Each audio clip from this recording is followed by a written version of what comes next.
이자율 이야기를 좀 할 건데, 이자율은 이제 고정이자율입니다. 그럼 시험에서 고정이자율 뜻을 시험에 낼까요? 안 내요. 고정이자율은 이제 반대가 변동이자율인데, 변동이자율 뜻을 내겠습니까? 내지 않습니다. 그러니까 고정이자율 저당은 고정이자율로 돈 빌렸다 이런 소리예요. 그럼 고정이자율 저당은 뜻을 내지 않았는데 뜻은 이런 거잖아요. 대출이자율이 결정되면 끝까지 가겠다는 소리예요. 내가 대출 시점에서 5%로 돈 빌렸다. 그러면 시장 상황이 자본 시장이 바뀌어요. 인플레이션이 심화되거나 뭐 대출이자 아니야 시장이 바뀌거나 이거 상관없이 끝까지 가버리겠다. 그게 고정이자입니다. 변동이자는 그때그때 시장 상황에 따라서 대출 금리를 바꾸겠다. 그게 변동이자이고 그럼 고정이자를 뜻은 시험에 내지 않고 고정이자는 뭘 시험에 내냐면 요거 두 가지를 내요. 예상하지 못한 인플레이션이 발생했다고 시장이 떨어졌다. 예전에 1번을 잘 냈다가 요즘 이걸 잘 내고 있어요. 시장이 떨어질 때 그때 조기상황 요걸 낸다고 이렇게. 요 두 가지밖에 안 내요. 다른 건 내지는 않습니다. 그러면 제가 지금부터 이제 이 부분을 설명할 건데 여러분들 인플레이션이 나오는 순간 여러분이 힘들어 하시더라고. 그다음에 이자율 퍼센트 나오는 순간 힘들어하고 그래프 나오는 순간 힘들어하고 이렇게 정해졌어요. 이렇게. 그러니까 이 부분이 지금 인플레이션 나오고 이자율 나오고 막 복합적으로 나온다고. 힘들어할 거라고. 그러면 결론은 이겁니다. 결론은 예상하지 못한 인플레이션이 발생했다. 여기 인플레이션이거든. 그럼 예상하지 못한 인플레이션이 발생했다. 그럼 은행 대출 이자율이 은행의 실질 이자율이 대출자 실질 이자율이 떨어진다는 거야. 대출 이자율이 떨어진 게 아니라 실질 이자율이 떨어진다. 은행 손해 보는 소리. 은행 대출자가 손해 본다. 이것만 기억하시면 돼요. 왜 그런가 볼까요?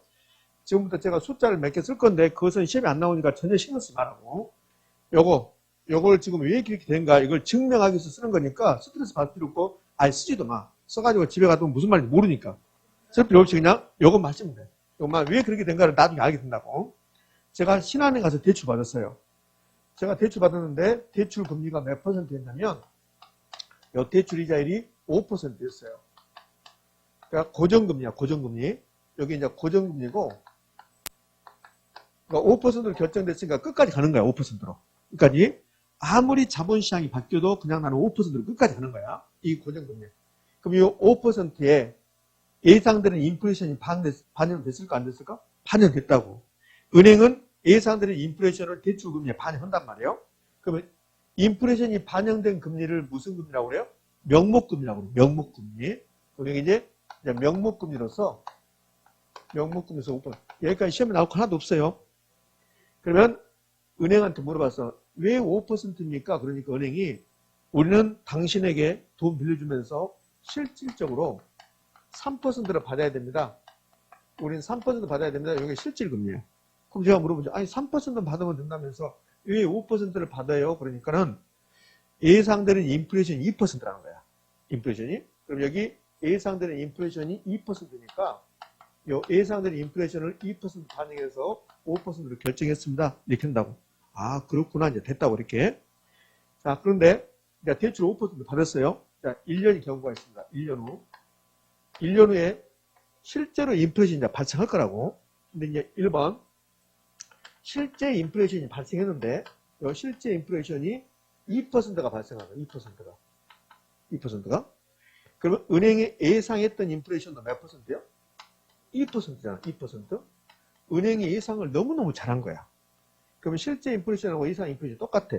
자, 이 상태에서 은행의 실질금리를 계산해 볼 거야. 은행의 실질금리. 은행이 실질적으로 확보한 금리. 근데 은행은 저한테 얼마 받았어요? 5% 받았다고, 5%. 5% 받았잖아요? 근데 인플레이션이 2% 발생한 거야. 그 인플레이션만큼 가치가 떨어지거든. 그 인플레이션 2를 뺀다고. 그러면 대출금리는 분명히 5%였는데 은행이 자기가 5% 받았지만 실질적으로 얼마 받은 거야? 3 받은 거라고. 인플레이션을 빼야 되니까. 그러면 은행이 실질적으로 3% 받으려고 했는데 3%를 받게 된다고. 실질금리 3%에서. 그럼 은행은 손해가 있습니까? 없습니까? 없죠. 요거 시험에 내는 게 아니란 말이에요. 요거 내는 게 아니고 요거는 은행이 이제 손해를 안 본다고. 그럼 뭘 내냐면 이제 요걸 낸단 말이에요. 어떤 게 발생하냐면 실제 인플레이션이 4%가 발생하는 거야. 4%가. 그러면 예상 인플레이션은 2였는데 예상 인플레이션은 2%였는데 실제 인플레이션이 4% 발생하면 실제 인플레이션이 더 큰 거죠. 이렇게. 그럼 은행이 예상하지 못한 인플레이션이 발생한 거야. 은행이 예상하지 못한 인플레이션이? 예상하지 못한 인플레이션. 그 예상은, 인플레 예상은 제가 한 게 아니라 은행이 한 거라고. 그 은행 예상은 잘못했잖아. 그 은행이 예상을 잘못했으니까 금리를 높여야 되겠습니까? 이렇게 안 된다는 거야. 왜? 고정금리니까. 그럼 은행 예상을 잘못했으니까 은행도 손해봐라 이 소리라고. 그거만 하면 돼. 그거만. 숫자 다 필요 없어요. 숫자 필요 없고 여기 대출금리가 결정될 때 예상 인플레이션. 요 예상 인플레이션을 더합니까? 안 더합니까? 더하죠. 그런데 요 예상을 잘못하면 은행이 손해봐야 된다는 소리야.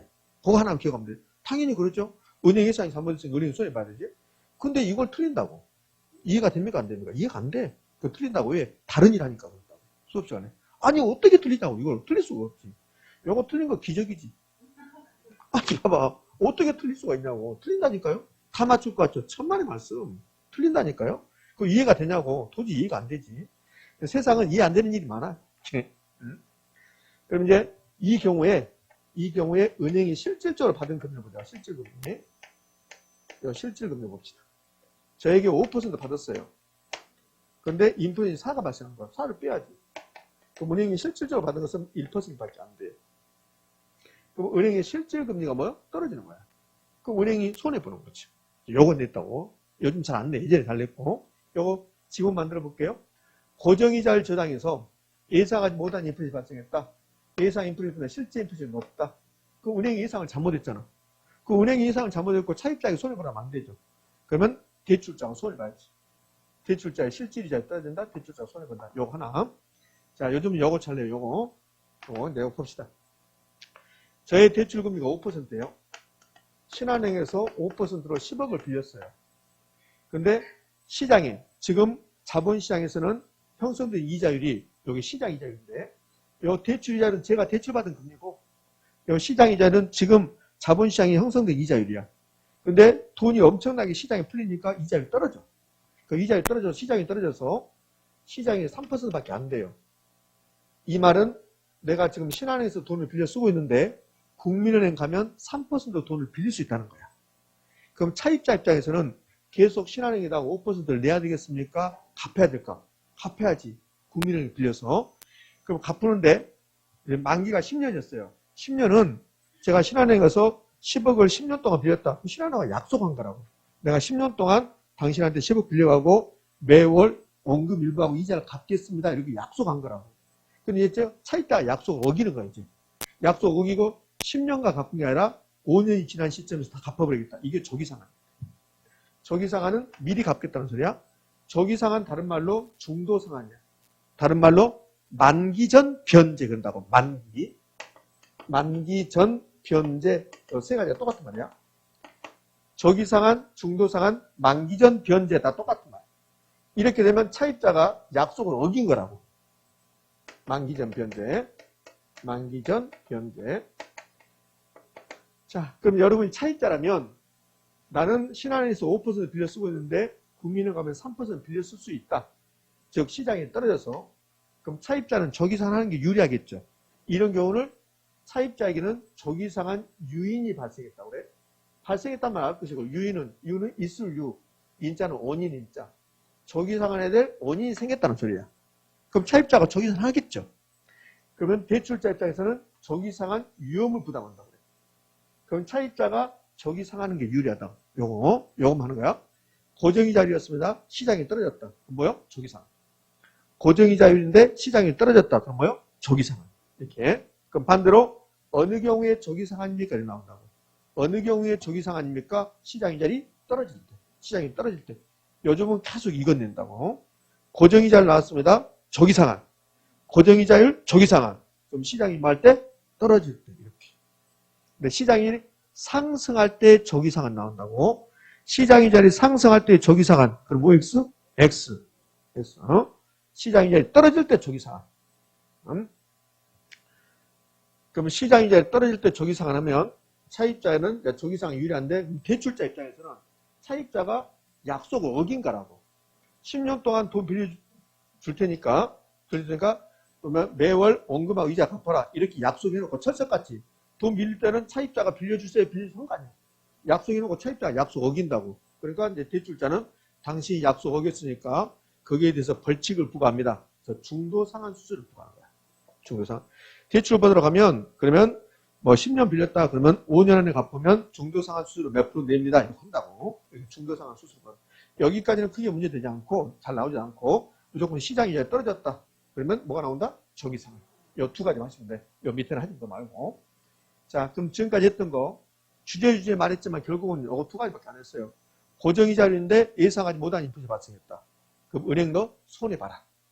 그 다음에 고정이자율인데 시장이자율이 떨어져서 시장이율이 대출금리가 낮아지면 그러면 차입자는 저기상환이 유리하다. 대출자는 저기상환 위험 부담하고 대출자가 거기에 대해서 중도상환 수수료 같은 거 부과한다. 됐죠? 이 두 가지. 지금 했던 것을 매우 학문적으로 금융학적으로 이야기를 하면 여기 봐요. 요 위에 거. 예상하지 못한 인풋이 발생했습니다. 이렇게 해서 대출자가 손해봅니다. 이걸 인플레 위험이다 이렇게 표현해요. 여기는 시장이자율이 지금 변화했어요. 시장이 떨어짐으로써 차입자가 저기상환을 해버려요.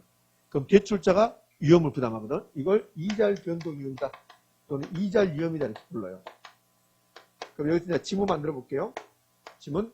고정이자율 저당에서 인플레 위험과 이자율 변동 위험을 누가 부담합니까? 대출자. 대출자가 부담한다고. 그러니까 대출자 열받는 거야.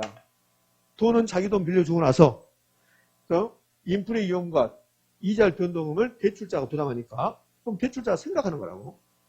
이걸 얘들을 이 두 개를 차입자에게 떠넘길 수가 없을까? 차입자에게. 그럼 이걸 차입자에게 전가시키자. 차입자에게 전가. 떠넘기자. 그럼 고정이자율로 가면 차입자에게 전가시킬 수 없잖아요. 그럼 봐봐요. 인플레이션이 발생하면 그러면 대출금리를 높여버리면 차입자에게 떠넘긴 거죠. 그래서 차입자에게 전가시키고 나온 게 변동이자율입니다. 변동이자율. 이자를 변동시키겠다는 소리예요. 이렇게. 자, 이 부분은 매우 학문적으로 간 거고 이제 실제 시험에서는 이렇게 나온 게 아니라 이걸 잘 내는 거예요. 물론 이걸 낼 수 있죠. 이걸 잘 내는 거예요. 예상하지 못한 인플레이 발생했다. 고정금리 예상하지 못한 인플레이 발생했다. 대출자 너 손해봐라. 고정금리에서 시장이율이 떨어졌다. 그럼 뭐가 나온다? 저기상환이 나온다.